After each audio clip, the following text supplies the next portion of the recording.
Assalamualaikum warahmatullahi wabarakatuh. Perkenalkan, nama saya Dinda Amelia. Saya dari Fakultas Ilmu Hukum Universitas Muhammadiyah Riau. Saya dari kelas Trek A1 dengan tugas mata kuliah Al-Islam mengenai seputaran tentang syirik. Di sini saya akan membahas tentang kebudayaan di Riau yang masih mengandung unsur-unsur magis, dan lebih spesifiknya saya akan membahas tentang yang awalnya tentang magisnya ya, mengenai budaya tersebut yang masih ada unsur-unsur seperti itu yang dipercayai oleh masyarakat sekitar. Dan di sini saya sudah bersama narasumber saya, rekan saya, dengan siapa? Dengan nama saya Muhammad Redo Farevi. Saya sebagai masyarakat wilayah setempat yang sering menyaksikan kegiatan atau perlombaan pacu jalur di daerah saya tersebut.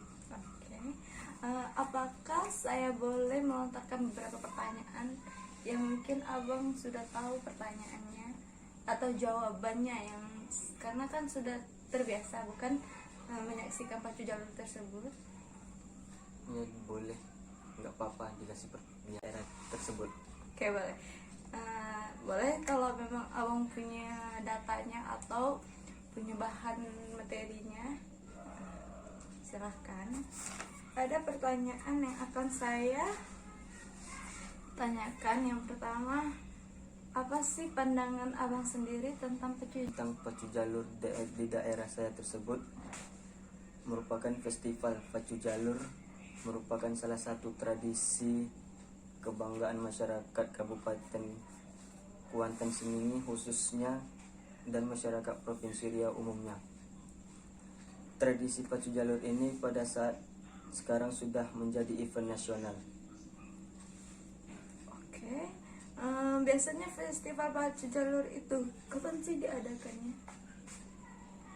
Festival pacu jalur tersebut biasanya dilaksanakan,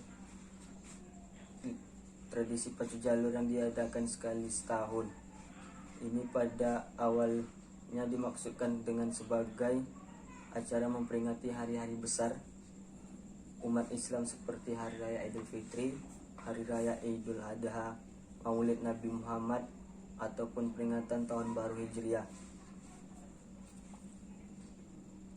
Pacu jalur dipersiapkan oleh setiap peserta lomba yang berasal dari kecamatan-kecamatan dan bahkan kampung-kampung yang ada di Kabupaten Kuantan Sengingi serta daerah yang lain ikut berpartisipasi dalam perlombaan tersebut.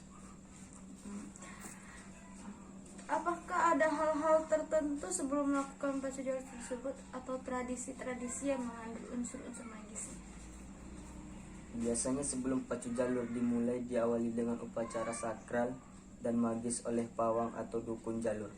Dukun jalur itu sudah berperan sejak dari memilih kayu yang akan dijadikan jalur hingga ke arena pacuan. Dia akan memberikan instruksi kapan waktu akan berangkat dari kandang atau tempat daerah mereka menuju arena pacuan. Kapan berangkat dari tempat parkir jalur menuju garis start. Untuk berangkat ke pancang pertama garis start harus tepat pelangkahannya. Biasanya berapa panjang jalur yang digunakan? Biasanya jalur yang akan menjadi trek pacu jalur di daerah tersebut panjangnya sekitar 25 sampai 27 meter. Tersebut terdiri atas beberapa bagian. Yang pertama, haluan berfungsi sebagai untuk tempat duduk dan tempat menari si tukang tari jalur. Kedua, talingo atau telinga depan. Selain sebagai hiasan jalur, telinga dapat berfungsi sebagai tempat diikatnya tali pengikat untuk mengikuti jalur sewaktu berada di sungai, agar jalur tidak hanyut terbawa arus sungai. Ketiga, pagar atau tempat duduk. Berfungsi untuk tempat duduk para atlet dayung. 4. Tembuku. Gunanya tempat meletakkan dan mengikat pagar agar jalur menjadi kuat dan kokoh.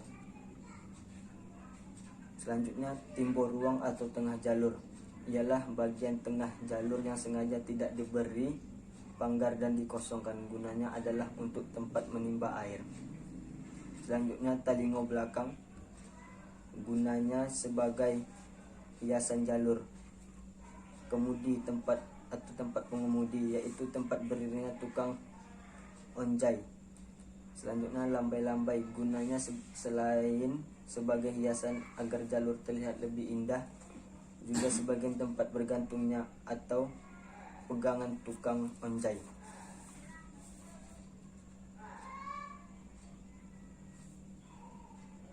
Dengan warna semarak, motifnya bermacam-macam seperti saluran-saluran geometris, ombak, barung, dan lain-lain. Pertanyaan selanjutnya, bagaimana sih biasanya upacara yang akan dilakukan sebelum memulainya festival pacu jalur tersebut? Apakah ada ritual-ritual budaya tertentu yang masih dilestarikan sampai saat ini? Proses sebelum dimulainya acara pacu jalur di daerah tersebut cukup panjang dan juga memakan waktu yang agak lama sampai menjadi sebuah jalur yang bisa dipacukan gelanggang. Proses tersebut berkaitan dengan masalah tenaga, biaya, ataupun yang menyangkut hal-hal lain. Semuanya harus diperhitungkan dalam proses pembuatan jalur tersebut berjalan sebagaimana mestinya. Sebelum jalur dibuat, terlebih dahulu dibentuk pengurus atau dahulunya disebut wartuo. Jalur yang akan bertugas mengurus segala sesuatu yang diperlukan dalam pembuatan jalur. Pengurus jalur tidak ditunjukkan setiap tahun, namun apabila ada tuntutan dari masyarakat agar pengurus diganti, tidak ditentukan. Semuanya ditunjuk ketika diadakan rapat oleh satu banjar atau kampung. Rapat biasanya langsung dipimpin oleh kepala kampung, banjar atau desa yang bersangkutan. Dalam rapat inilah banyak hal yang diputuskan oleh pengurus jalur dan seluruh anggota dan pemuda masyarakat yang hadir dalam rapat tersebut. Biasanya yang diputuskan itu waktu yang tepat untuk mencari kayu daerah atau hutan, mana yang cocok untuk dijadikan tempat mencari kayu, dan waktu yang tepat untuk berangkat. Hal-hal yang penting diputuskan dalam rapat tersebut adalah siapa yang akan menjadi masyarakat setempat. Setiap tempat atau benda senantiasa dikuasai oleh kekuatan gaib. Kabupaten Kuantan Sengingi, masyarakat percaya bahwa di berbagai tempat ada penunggunya seperti jin, setan, dan makhluk-makhluk lainnya. Mereka percaya bahwa makhluk tersebut ada yang baik dan ada yang pula yang jahat. Makhluk tersebut menempati pohon, sungai, kuburan, dan tempat-tempat lainnya. Oleh karena itu, peran pawang atau dukun sangatlah dibutuhkan karena ia dianggap mengetahui keadaan tersebut. Setelah didapatkan kesepakatan bersama dalam rapat banjar tersebut, maka dicarilah kayu jalur ke dalam hutan. Biasanya kayu yang dijadikan jalur itu adalah kayu yang tahan air dan tidak mudah pecah kalau dibuat menjadi jalur.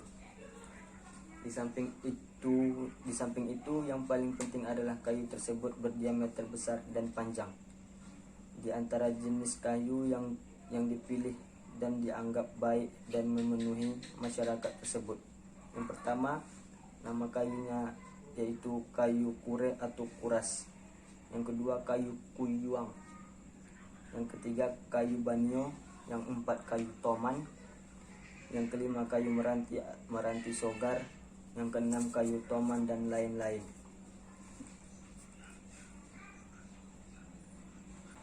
Di antara kayu tersebut, kayu yang paling bagus dan tahan lama adalah kayu kuyuang.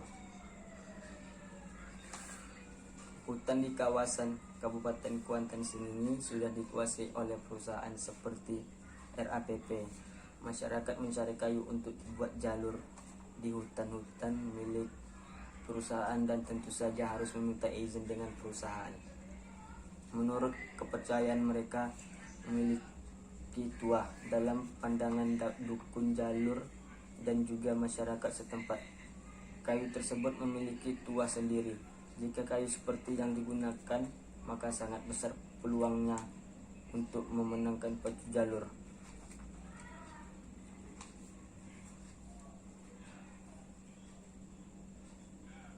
Ringan menandakan agar jalur tersebut tidak sulit untuk didayung. Oleh sebab itulah jalur-jalur sekarang ini tidak tahan lama. 4 atau 5 tahun, bahkan tidak sampai 4 atau 5 tahun sudah rusak, dan akibatnya pengurus jalur harus membuat jalur yang baru lagi. Selain syarat tersebut, kayu yang digunakan juga bukanlah kayu sembarangan, dan pengertian bukan pada fisik kayu, melainkan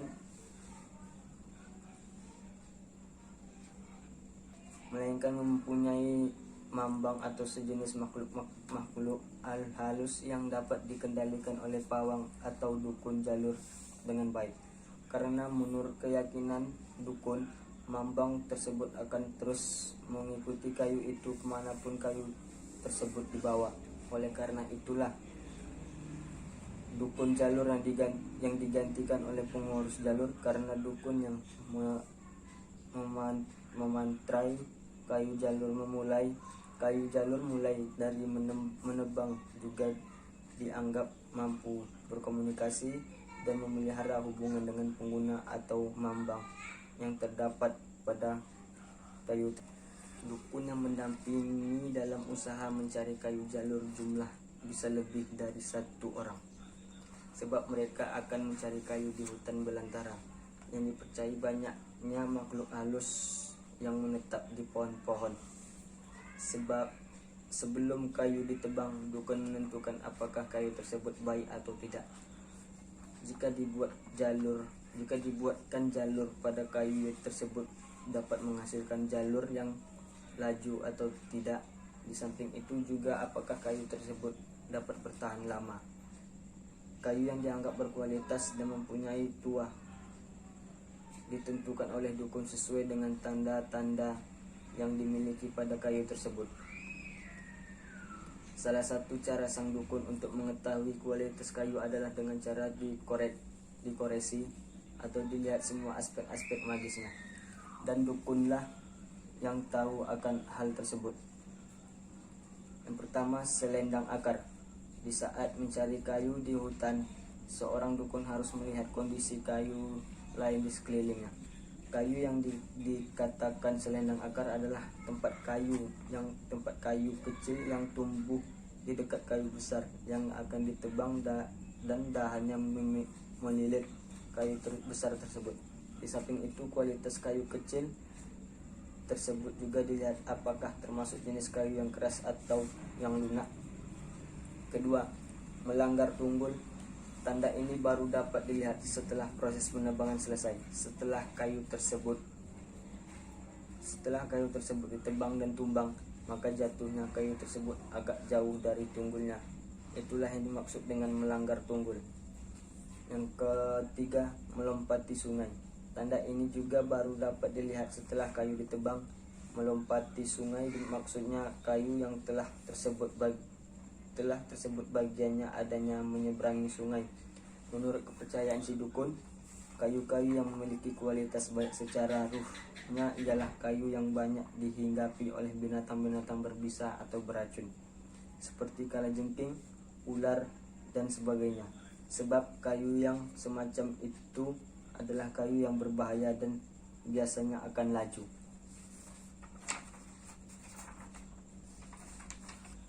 Ini agak panjang, gak apa-apa kan? Bila dijadikan jalur dibandingkan dengan kayu yang tidak banyak dihinggap oleh binatang, terutama binatang berbisa atau beracun yang diikuti oleh manusia, kayu seperti itu dipandang mempunyai tuah atau bertuah. Dikatakan bertuah karena kayu yang dihinggapi binatang berbisa atau beracun adalah yang ditunggu oleh mambang yang mudah dijinakkan oleh sang dukun. Menurut sang dukun, binatang-binatang berbisa atau beracun itu akan menjadi binatang tersebut. Tanda-tanda lain yang dilihat dukun dari kayu yang akan dijadikan jalur adalah adanya binatang kecil yang hinggap di sekitar binatang, di sekitar batang kayu yang sangat besar. Misalnya ada kaliposan yang hinggap di sekitar kayu, berarti kayu itu punya manyo-manyo, punya kecerahan atau kehidupan yang baik. Dukun mempercayai bahwa kayu jalur tersebut mempunyai mambang-mambang yang harus dijinakkan. Kayu yang bermanyo itu lebih mudah menjinakkan mambang-mambangnya. Sebelum mencari kayu ke hutan, sang dukun terlebih dahulu melakukan upacara khusus di rumahnya atau di rumah kepala desa. Ada dua pilihan yang bisa dilakukan dukun, yaitu upacara Babilian atau upacara Balonuang atau diramal. Pertama, upacara Babalian yaitu suatu upacara tarian-tarian yang dilakukan oleh sang dukun dengan iringan musik rabab atau sejenis alat gesek. Kedua, upacara Batonuang yaitu suatu upacara khusus yang dilakukan oleh dukun untuk mencari kayu dengan cara menggunakan kekuatan magis dan mantra-mantranya tersendiri. Dengan cara tersebut, dukun dapat menemukan tempat atau lokasi yang cocok untuk mencari kayu tersebut. Namun zaman sekarang, upacara semacam itu sudah jarang dilakukan oleh sang dukun. Dukun biasanya langsung saja mencari kayu ke hutan dengan rombongan masyarakat. Namun bukan berarti dukun tidak melakukan ritual-ritual. Sang dukun sebelum berangkat ke hutan biasanya memakan sebutir beras yang dibacakan sholawat ketika hendak melangkah dari rumah menuju hutan. Tujuannya agar dalam proses mencari kayu jalur tersebut semuanya bisa selamat, mengingat dan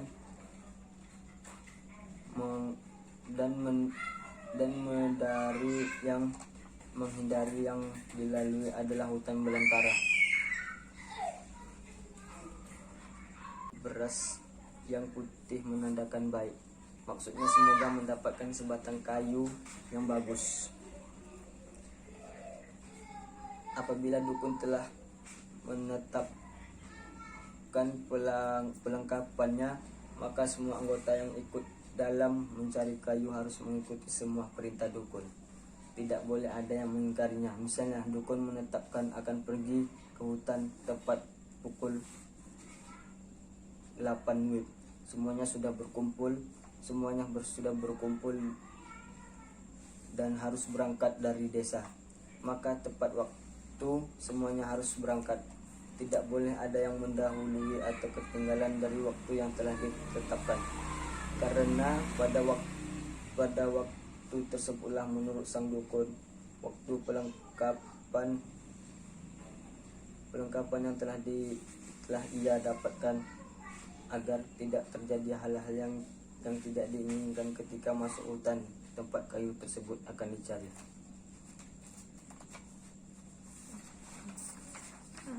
Untuk pertanyaan selanjutnya, biasanya seperti apa bunyi mantra-mantra sebelum melakukan ritual tersebut? Bunyi mantra tersebut itu agak panjang, tapi saya persingkat berpapa ya. Mantra-mantranya itu oi urang nan dirimbo sialang rantau nan batuah jak lamo batuah jak kene batuah sojak dulunya. Kami serombong nan datang dari Baruah, nan datang dari Kampuang, nan jauh dari Rimbo meminta izin. Kami akan melangkah ke dalam. Kami akan mengapai runtiang, memegang kayu, dan menyimbe daun.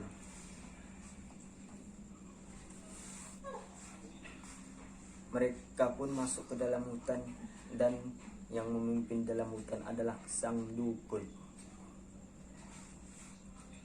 Tidak boleh seorang pun yang mendahului sang dukun. Dukun harus berjalan di depan, barulah setelah berjalan 25 langkah anggota yang lain boleh mendahului sang dukun. Maksudnya dalam perjalanan yang 25 langkah semua anggota sudah dibawa mantra sang dukun. Setelah mencari dan memandangi pohon-pohon yang besar di dalam hutan, maka disepakatilah satu pohon yang akan dijadikan kayu jalur. Sang dukun jalur harus menyetujui terlebih dahulu. Apabila dukun tidak setuju, maka dicari lagi kayu yang lain.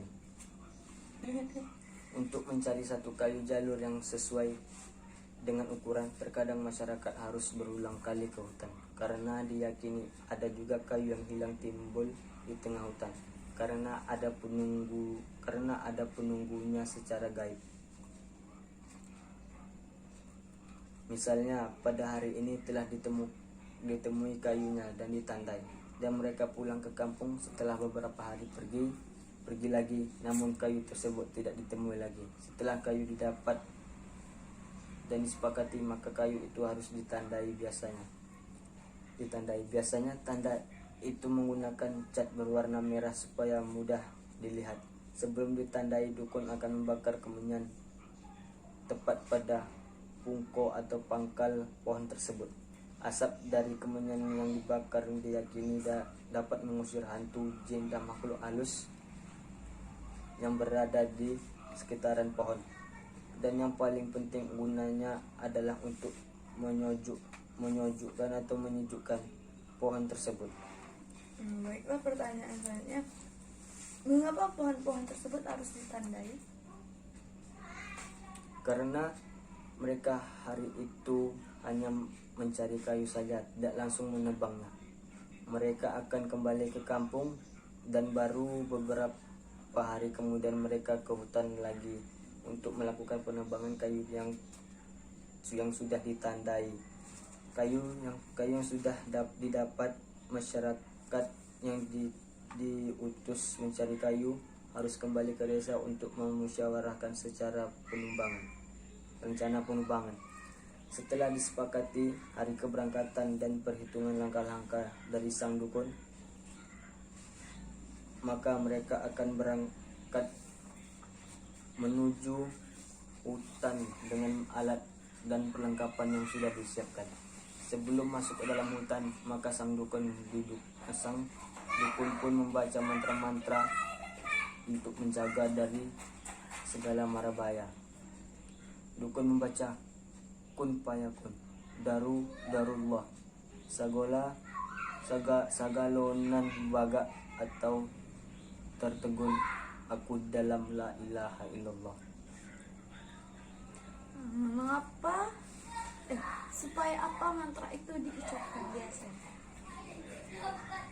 Mantra itu dibaca supaya binatang buas dan binatang berbisa yang berbahaya yang ada di dalam hutan tidak mengganggu, seperti harimau, kalajengking, ular, babi, atau kaliposan, dan lain-lainnya. Karena kalau sudah dibaca semuanya akan tertegun, artinya semua akan tunduk dan patuh terhadap dukun dan orang yang hadir di dalam upacara penebangan kayu tersebut. Apakah dalam menebang kayu ada ritual-ritual khususnya? Seperti tadi kan ada sebelum memilih kayu ada ritualnya, ada mantranya gitu. Apakah dalam menebangnya juga ada? Sebelum penebangan kayu jalur tersebut, mambangnya dibangunkan dahulu dengan berbagai ritual. Upacara dipimpin oleh seorang dukun atau pawang dengan beberapa rangkaian kegiatan seperti penyembelihan ayam, pembakaran kemenyan, kapung tawar, dan sebagainya. Ayam yang disembelih biasanya berwarna hitam jamui atau putih suci, biriang kuning, jala yang langsung disembelih oleh dukun. Kemenyan dibakar pada sekeliling pohon tersebut dan disirami tepung tawar. Tepung tawar ini sendiri diambil dari salah satu bahan yang tidak dalam ramuan tepung tawar itu, yakni berupa tepung beras yang dicampur air. Di untuk tepung tawar sendiri itu apa saja sih bahan yang digunakan? Karena setiap daerah-daerah tertentu tuh beda-beda bahan untuk tepung tawar tersebut. Ya, kalau di daerah Kuantan sini ini bahan-bahan tepung tawar itu adalah purasan atau parasen, kumpai, si kurau, si tawar, sedingin, suki-suki, bunga atau kembang, setaman, beras kuning. Semua bahan tersebut diiris dan dimasukkan ke dalam ember, kemudian ditaburkan pada pungko pohon tersebut sambil mengelilingi. Kemudian daun keladi hitam adalah bagian persyaratan yang harus dilengkapi saat penebangan kayu jalur tersebut.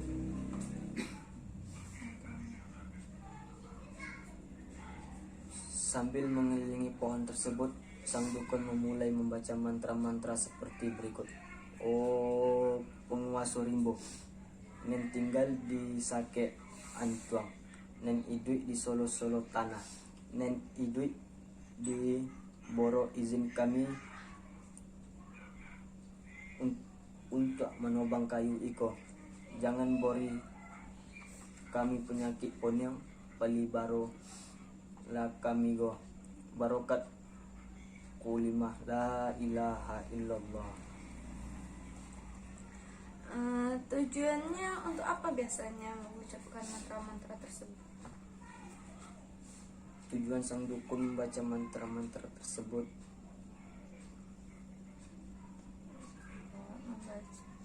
setelah membaca mantra tersebut lalu disembelih seekor ayam.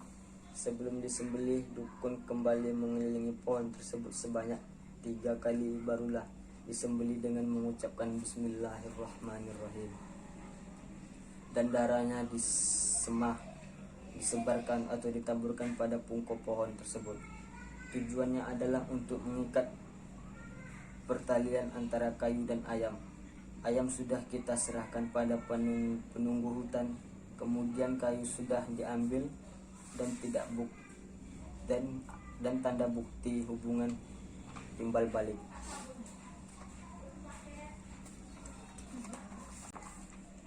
Pertanyaan selanjutnya, apakah ada pantangan-pantangan sendiri dalam proses penebangan kayu tersebut?